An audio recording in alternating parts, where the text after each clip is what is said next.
வணக்கம். மற்றொரு காணொளியில் இணைந்து கொள்வதில் மகிழ்ச்சி. செம்மணி மனித புதைகுழியில் எலும்புக்கூடுகள் மீட்கப்பட்டுள்ளமை தமிழ் இனப்படுகொலை இடம்பெற்றது என்பதை சர்வதேசம் அங்கீகரிக்க வேண்டும். பொறுப்புக்கூறல் மற்றும் பரிகார நீதிக்கான வேண்டுகோள்களை மீண்டும் புதுப்பிக்கிறது என கனேடிய தமிழர் தேசிய அவை தெரிவித்துள்ளது. இந்த விடயம் குறித்து கனேடிய தமிழர் தேசிய அவை வெளியிட்டுள்ள அறிக்கையொன்றில் இந்த விடயம் குறிப்பிடப்பட்டுள்ளது. அந்த அறிக்கையில் ஜூன் மாதம் 25, 2025 அன்று ஐக்கிய நாடுகள் மனித உரிமை ஆணையாளர் இலங்கைக்கான தன்னுடைய விஜயத்தின் ஒரு பகுதியாக யாழ்ப்பாணத்திற்கு விஜயம் மேற்கொண்டார். யாழ்ப்பாணத்தில் தன்னுடைய செயற்பாடுகளின் ஒரு பகுதியாக அவர் தமிழ் மக்கள் காணாமல் போனதுடன் தொடர்புடைய செம்மணி மனித புதைகுழிக்கு விஜயம் மேற்கொண்டார்.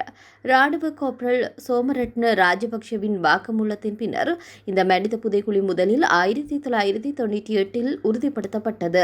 1996 ஆண்டு கிருஷாந்தி குமாரசுவாமியை பாலியல் வன்முறைக்கு உட்படுத்தி படுகொலை செய்தார் என்பது நிரூபிக்கப்பட்டது. இந்த விசாரணையின் போது ராஜபக்ஷ செம்மணியில் காணாமல் போன 300 முதல் 400 வரையிலான தமிழர்களின் உடல்கள் புதைக்கப்பட்டுள்ளதாக தெரிவித்தார். இவருடைய வாக்குமூலமும் சர்வதேச மன்னிப்பு சபையின் அறிக்கையும் சர்வதேச மன்னிப்பு சபை தன்னுடைய முன்னைய அறிக்கைகளில் பெருமளவானவர்கள் காணாமல் போனது ரகசிய புதைப்புகள் குறித்து நம்பகத்தன்மை மிக்க ஆதாரங்களை முன்வைத்திருந்தது. இது தொடர்பில் ராஜபக்ஷவும் மிகவும் திட்டவட்டமான தகவல்களை வெளியிட்டிருந்தார். அவர் கடத்தல், சித்திரவதை, கொலைகளில் உயர் அதிகாரிகளுக்கு தொடர்புள்ளதாக குற்றம் சாட்டினார். வதை முகாம்கள், காணப்பட்ட பகுதிகள், பாதிக்கப்பட்டவர்கள் ஆகியவை குறித்து தகவல்கள் வழங்கியதுடன் உடல்கள் புதைக்கப்பட்ட சில இடங்களையும் காண்பித்திருந்தார். கடும் பாதுகாப்பின் மத்தியில் திறந்து நீதிமன்றத்திற்கு அவர் தன்னுடைய வாக்குமூலத்தை வழங்கினார். இலங்கை அரசாங்கம் அதுவரை தெரிவித்து வந்ததை அவர் நேரடியாக சவாலிற்கு உட்படுத்தியதுடன் இலங்கையில் திட்டமிடப்பட்ட தண்டனையின் பிடியிலிருந்து விலக்களித்தல் காணப்படுவதை வெளிப்படுத்தினார். பல வருட மௌனத்திற்கு பின்னர் இந்த வருடம் பிப்ரவரி மாதம் மீண்டும் செம்மணி கவனத்தில் ஈர்த்தது. அரியாலை சித்துப்பாத்தி மயானத்தில் தகன மேடையை அமைப்பதற்கான வேலையில் ஈடுபட்டிருந்தவர்கள் மனித எச்சங்களை கண்டுபிடித்தனர். ஜூன் மாதம் 8 அளவில் இந்த மனித புதைகுழி காணப்படும் பகுதியாக உத்தியோகபூர்வமாக அறிவிக்கப்பட்டது. அதன் பின்னர் இடம்பெற்ற அகழ்வின் போது 3 குழந்தைகளது உடல்கள் உட்பட 19 பேரின் உடல்கள் மீட்கப்பட்டது. ஜூன் மாதம் 29 இடம்பெற்ற அகழ்வின் போது சிறுபிள்ளையொன்றின் எலும்புக்கூடும் நீல நிற புத்தக பையும் மீட்கப்பட்டது. அந்த பையில் தமிழ், ஆங்கில எழுத்துக்கள் காணப்பட்டன. சிறுவர்களின் உடல்கள் கண்டுபிடிக்கப்பட்டுள்ளமையும் புத்தக பைகள் போன்றவை கண்டுபிடிக்கப்பட்டமையும் இந்த பகுதியில் சிறுவர்கள் கொல்லப்பட்டு புதைக்கப்பட்டனர் என நீண்ட காலமாக தெரிவிக்கப்படுவதை உறுதிப்படுத்தியுள்ளது. தமிழ் மக்கள் தொடர்ச்சியாக சர்வதேச கண்காணிப்புடனான தடயவியல் சோதனை குறித்து வலியுறுத்தி வந்தனர். இலங்கை அரசாங்கத்தின் ஆதாரங்களை மறைக்கும், நீதியை குழப்பும் வரலாற்றையும் அவர்கள் சுட்டிக்காட்டி வந்தனர். செம்மணியில் இதுவரை 33 மனித எச்சங்கள் மீட்கப்பட்டுள்ளது. செய்மதி படங்கள் இந்த பகுதியில் மேலும் மனித புதைகுழிகள் இருப்பதை வெளிப்படுத்தியுள்ளன. இவற்றை எதிர்காலத்தில் அகழ்வதற்கான திட்டங்கள் உள்ளது. ஐக்கிய நாடுகள் மனித உரிமை ஆணையாளர் தன்னுடைய விஜயத்தின் போது முழுமையான விசாரணைகளை கோரினார். சர்வதேச நிபுணர்கள், தடயவியல் நிபுணர்களின் வலுவான விசாரணைகள் மூலமே உண்மையை வெளிக்கொணர்ந்து காணாமல் போனவர்களின் குடும்பத்தவர்களுடைய வேதனைக்குரிய முடிவை காண முடியும் என அவர் தெரிவித்தார். செம்மணி மனித புதைகுழி தோண்டப்படுவது தமிழ் மக்களுக்கு எதிராக இலங்கையின் தொடர்ச்சியான ஆட்சியாளர்கள் இனப்படுகொலையில் ஈடுபட்டனர் என்பதற்கான தெளிவான சான்று. தமிழின படுகொலைகள் ஆரம்பித்தது முதல் வடக்கு கிழக்கில் பல மனித புதைகுழிகள் கண்டுபிடிக்கப்பட்டுள்ளது. மனித புதைகுழிக்கு காரணமானவர்களை பாதுகாப்பதற்காக இலங்கையினுடைய ஆட்சியாளர்கள் மனித புதைகுழிகளுக்கு பின்னால் உள்ள உண்மையை மறைக்க முயன்றனர். பொறுப்புக்கூறலின்மை தொடர்வது இலங்கையில் தொடர்ந்து நீடிக்கும் தண்டனையிலிருந்து விலக்களிக்கப்படும் கலாச்சாரத்தை வெளிப்படுத்துகிறது என அந்த அறிக்கை சுட்டிக்காட்டியுள்ளது. இதே நேரத்தில் உலகளாவிய ரீதியில் பேசுபொருளாக மாறியுள்ள செம்மணி மனித புதைகுழி மூலம் தமிழின மக்களுக்கு தீர்வு வேண்டுமே தவிர பரிதாபங்கள் இல்லை என ஜனநாயக இளைஞர் காங்கிரசினுடைய நுவரெலியா மாவட்ட தவிசாளர் லதுர்ஷான் வெள்ளச்சாமி தெரிவித்தார்.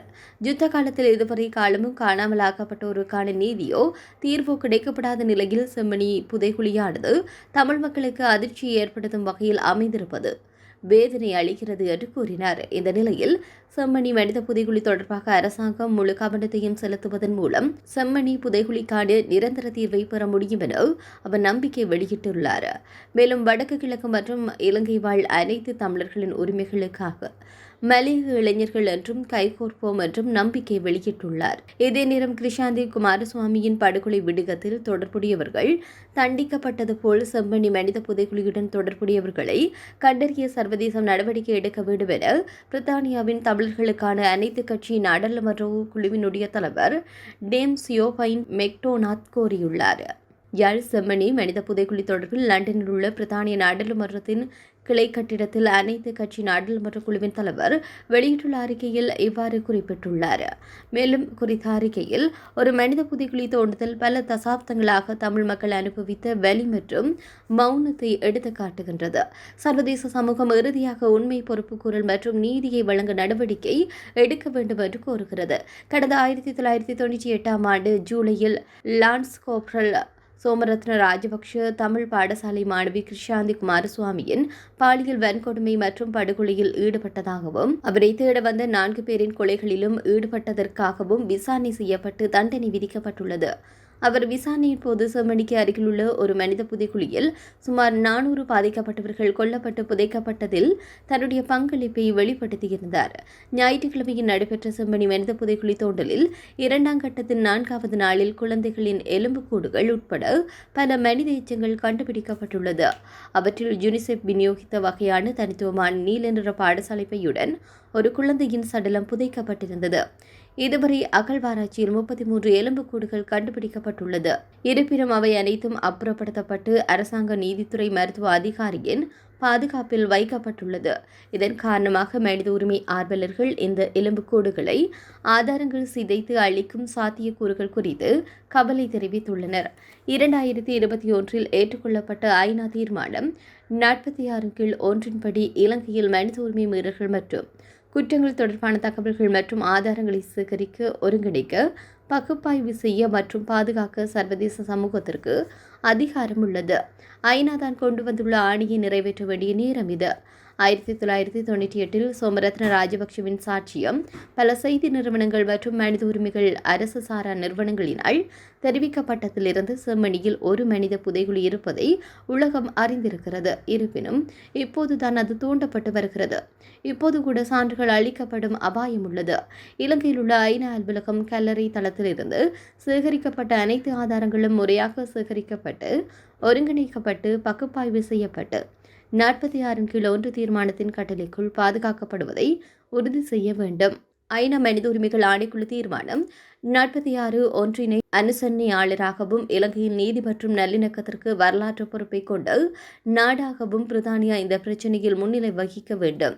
செம்மணி படுகொலையின் குற்றவாளிகள் மற்றும் அதை போன்றவர்கள் அடையாளம் காணப்பட்டு விசாரிக்கப்பட்டு நீதியின் முன் நிறுத்தப்படுவதை உறுதி செய்ய இப்போது ஒரு சர்வதேச விசாரணை தொடங்கப்பட வேண்டும். இலங்கையில் உள்ள ஐநா அலுவலகத்தில் உள்ளபடி இது சர்வதேச சமூகத்தின் பொறுப்பாகும் என குறிப்பிட்டுள்ளார். இதேவேளை செம்மணி சித்துப்பாத்தி மனித புதைகுழி விவகாரம் தொடர்பில் முன்னெடுக்கப்படும் வழக்கு விசாரணைகளுக்கு அரசாங்கத்தின் சார்பில் வழங்கக்கூடிய சகல ஒத்துழைப்புகளும் வழங்கப்படும் என அமைச்சரவை பேச்சாளர் அமைச்சர் நலிந்த ஜேதிச கூறினார். இது தொடர்பில் அவர் மேலும் தெரிவிக்கின்ற போது செம்மணி மனித புதைகுழி தொடர்பில் ஜூன் 29 வழக்கு விசாரணைக்கு எடுத்துக் கொள்ளப்பட்டது. இது தொடர்பில் அரசாங்கத்தினுடைய அறிக்கை குற்றப்புலனாய்வுக்கு வழங்கப்பட்டுள்ளது. நீதி அமைச்சினால் அதற்குரிய நடவடிக்கைகள் முன்னெடுக்கப்பட்டன. இது தொடர்பான வழக்கு விசாரணைகளுக்கு அரசாங்கத்தின் சார்பில் வழங்கப்படக்கூடிய சகல ஒத்துழைப்புகளையும் வழங்குவோம். தற்போது இது தொடர்பில் நீதிமன்ற நடவடிக்கைகள் முன்னெடுக்கப்பட்டு வருவதனால் எம்மால் வேறு எந்த கருத்துக்களையும் வெளியிட முடியாது. எனினும் இது குறித்த தகவல்கள் அரசாங்கத்தின் சார்பில் நீதிமன்றத்தில் சமர்ப்பிக்கப்பட்டுள்ளது என தெரிவித்தார். இதேவேளை செம்மணி மனித புதைகுழியின் அகழ்வின் போது நேற்றுடன் குழந்தைகள் உட்பட சிறுவர்கள் மற்றும் பெரியவர்கள் என மொத்தமாக 38 எண்புக்கூட்டு தொகுதிகள் அடையாளம் காணப்பட்டுள்ள நிலையில் 34 மனித எண்புக்கூட்டு தொகுதிகள் அகழ்ந்து எடுக்கப்பட்டுள்ளது. அத்துடன் புத்தகப்பை, பொம்மை, சப்பாத்து போன்ற பொருட்களும் கண்டுபிடிக்கப்பட்டுள்ளதுடன் உலகளாவிய ரீதியில் குறித்த விடயம் பேசுபொருளாக மாறியுள்ள நிலையில் அரசாங்கம் தன்னுடைய நிலைப்பாட்டை இவ்வாறு அறிவித்துள்ளமை குறிப்பிடத்தக்கது.